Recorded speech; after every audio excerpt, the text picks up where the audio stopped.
Halo semuanya, pada video kali ini kita akan membahas tentang longsoran bidang. Nah, longsoran bidang adalah jenis keruntuhan massa batuan pada lereng yang terjadi ketika sebuah blok batuan meluncur ke bawah sepanjang satu bidang diskontinuitas tunggal yang relatif rata dan cenderung mengarah keluar dari muka lereng. Syarat longsoran bidang. Yang pertama, terdapat bidang luncur bebas atau delay, yang berarti kemiringan bidang luncur lebih kecil daripada kemiringan lereng. Yang kedua, arah bidang perlapisan atau bidang lemah sejajar atau mendekati dengan arah lereng, maksimal 20 derajat. Kemudian yang ketiga, kemiringan bidang luncur lebih besar daripada sudut gesek dalam batuannya. Yang keempat, terdapat bidang geser atau tidak terdapat gaya penahan pada kedua sisi longsoran. Nah, pada gambar, teman-teman dapat melihat pada gambar sebelah kiri menunjukkan blok batuan yang meluncur ke bawah di sepanjang satu bidang luncur tunggal yang cenderung mengarah keluar lereng. Kemudian di kanan bawah menyajikan kriteria geometris agar longsoran terjadi, di mana kemiringan bidang luncur harus lebih curam daripada sudut gesek internal, tetapi lebih landai daripada kemiringan muka lereng. Gambar kanan atas adalah gambar stereonoid, alat grafis yang digunakan oleh geoteknik untuk menganalisis orientasi bidang-bidang diskontinuitas dan secara visual memastikan apakah orientasi tersebut memenuhi kriteria longsoran bidang. Halo semuanya, pada kesempatan kali ini saya akan menjelaskan mengenai longsoran baji, salah satu tipe kelongsoran yang sangat umum terjadi pada tebing batuan, terutama pada area tambang terbuka maupun lereng alam yang memiliki banyak kekar atau bidang diskontinuitas. Nah, longsoran baji sendiri merupakan kondisi runtuhan batuan yang terjadi ketika dua bidang lemah atau lebih berpotongan dan membentuk sebuah garis potong. Pada garis potong, inilah batuan dapat bergerak dan meluncur keluar lereng, membentuk sebuah massa berbentuk baji atau wedge. Jika dua bidang lemah tersebut memiliki orientasi yang tepat sampai baik dari segi arah maupun kemiringan, maka batuan di antara kedua bidang itu akan menjadi tidak stabil dan berisiko mengalami longsor. Adapun ciri-ciri baji yang terjadi di lapangan, yang pertama ada retakan atau kekar yang saling berpotongan. Yang kedua, bidang gelincir yang jelas mengikuti garis perpotongan dua bidang. Yang ketiga, arah runtuhan yang mengikuti lintasan miring, bukan jatuh vertikal ataupun memblinding. Yang keempat, massa batuan runtuh dalam bentuk blok besar yang terjepit antara dua bidang. Ini menjadi indikasi bahwa struktur batuan dan orientasi bidang lemah sangat mempengaruhi kestabilisan lereng. Nah, pada kesempatan kali ini saya akan menjelaskan analisis geometri longsoran baji. Geometri baji pada gambar A terlihat dua bidang lemah, yaitu plan A dan plan B, yang saling berpotongan. Perpotongan ini membentuk garis potong yang menjadi jalur utama terjadinya longsoran baji. Massa batuan di antara dua bidang tersebut, wedge yang dapat meluncur keluar mengikuti garis potong. Gambar B, analisis stereonet, menunjukkan proyeksi kedua bidang ke dalam stereonet. Di sini ditampilkan posisi plan A, plan B, bidang lereng, serta garis perpotongannya. Panah direction sliding menunjukkan arah longsoran. Jika garis potong jatuh pada area yang mengarah keluar lereng, maka baji tersebut berpotensi runtuh.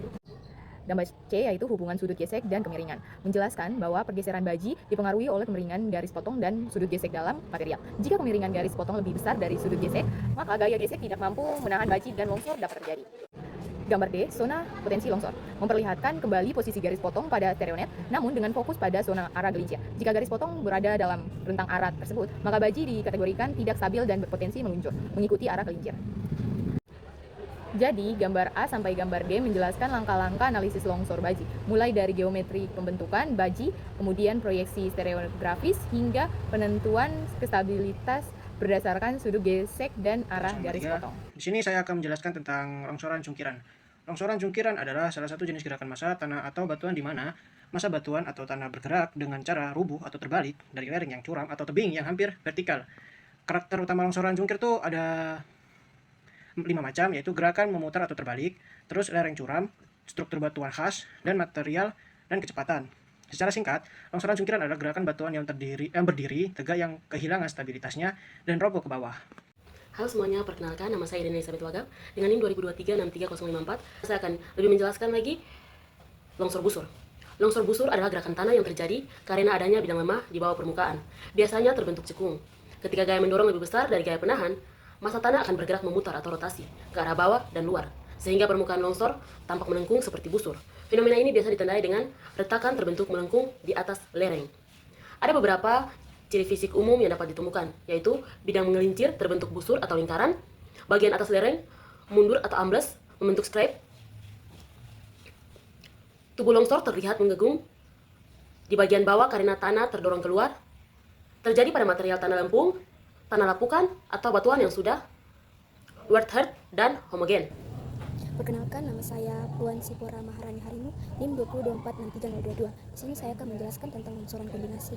Longsoran kombinasi atau longsoran kompleks merupakan bentuk ketidakstabilan lereng yang melibatkan dua atau lebih mekanisme longsoran yang terjadi secara bersamaan atau berurutan pada suatu lereng. Kondisi ini umumnya muncul pada lereng dengan karakteristik geologi yang heterogen seperti adanya perbedaan litologi, keberadaan bidang-bidang, diskontinuitas, serta struktur batuan yang saling berinteraksi. Contoh umum longsoran kompleks meliputi kombinasi antara longsoran bidang dan longsoran baji ataupun kombinasi antara longsoran bidang dan longsoran busur. Dalam mekanisme tersebut, pergerakan massa tanah atau batuan dapat dimulai dengan geseran pada suatu bidang, kemudian diikuti oleh rotasi blok, coupling, atau pergeseran baji tergantung orientasi dan kondisi struktur geologinya.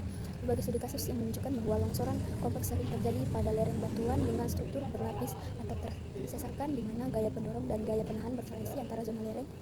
Bukti lapangan memperlihatkan bahwa lereng dengan kombinasi batuan keras dan tanah pelapukan atau dengan sistem rekahan yang tidak seragam cenderung mengalami ada pola kegagalan yang tidak tunggal. Oleh karena itu, analisis longsoran kompleks memerlukan pendekatan yang mempertimbangkan interaksi mekanisme, kondisi hidrogeologi, dan konfigurasi untuk struktur geologi untuk memperoleh pemahaman yang lebih akurat terhadap potensi kegagalan lereng.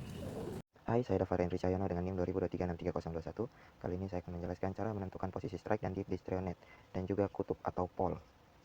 Yang pertama, cara menentukan arah strike-nya yaitu contohnya jika strike 130 derajat. Strike adalah garis horizontal dari arah tersebut. Kemudian pada bagian luar Strionet tandai azimut strike-nya. Yang kedua, menentukan great circle atau bidang dan kutub atau pole. Yang pertama, bidang dirotasi ke posisi dipnya. Terlihat bahwa bidang memiliki sudut dip 50 derajat. Cara plot bidang atau great circle yang pertama, setelah orientasi ditentukan, Strionet diputar sehingga strike bidang sejajar dengan utara selatan. Kemudian bidang diturunkan sebesar dipnya 50 derajat. Hasilnya adalah great circle atau garis lengkung tebal pada gambar. Selanjutnya ada pole atau kutub bidang. Pole adalah garis yang tegak lurus dengan bidang. Pada Strionet, pole diplotkan sebagai titik kecil. Pole selalu berada 90 derajat dari seluruh titik sepanjang great circle. Pada gambar terakhir, yaitu hasil akhir plot di Strionet. Great circle menunjukkan representasi bidang, pole X berada pada posisi 90 derajat dari bidang, dan arrow menunjukkan arah kemiringan atau dip direction. Menentukan sudut perpotongan baji di Strionet dilakukan dengan memplot dua bidang yang membentuk baji. Kedua bidang digambar sebagai lingkaran besar, lalu titik potongnya menunjukkan garis perpotongan baji. Dari titik inilah kita membaca arah atau trend dan plunge, yaitu arah keluarnya baji dari lereng. Untuk mencari besar sudut perpotongan, kita menggunakan pola dari masing-masing bidang dan mengukur jarak sudutnya di Strionet. Hasil pengukuran inilah yang menjadi sudut dihedral atau sudut baji. Jika garis plunge mengarah ke luar lereng dan sudut perpotongan besar biasanya lebih dari 45 derajat, maka baji berpotensi tidak stabil dan bisa longsor. Analisis ini sangat penting digunakan dalam geologi teknik untuk menilai kestabilan lereng, terowongan, dan struktur batuan. Dalam geologi struktur, sudut antara dua kekar dapat ditentukan dengan menggunakan kutub kekar, yaitu garis yang tegak lurus terhadap bidang kekar. Mengapa menggunakan kutub kekar? Karena sudut antara dua kutub sama dengan sudut antara dua bidang kekar, sehingga lebih mudah dibandingkan atau membandingkan bidang secara langsung. Untuk mendapatkan sudutnya, ada dua metode umum. Yang pertama, menggunakan Strionet. Caranya, plot bidang kekar pertama lalu tentukan kutubnya. Kemudian plot bidang kedua dan kutubnya. Setelah kedua kutub muncul di Strionet, jarak sudut di antara kedua titik nilai inilah yang menjadi besar sudut antara kekar. Metode kedua adalah perhitungan faktor 3D, yaitu dengan mengubah orientasi bidang menjadi faktor normal, lalu menggunakan rumus dot product untuk menghitung sudut antara kedua faktor tersebut. Hasil perhitungan ini penting untuk mengetahui apakah dua kekar termasuk dalam satu set, menganalisis pola deformasi, serta memahami arah tegasan yang bekerja pada batuan.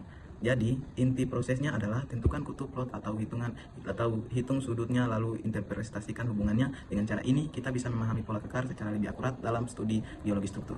Terima kasih.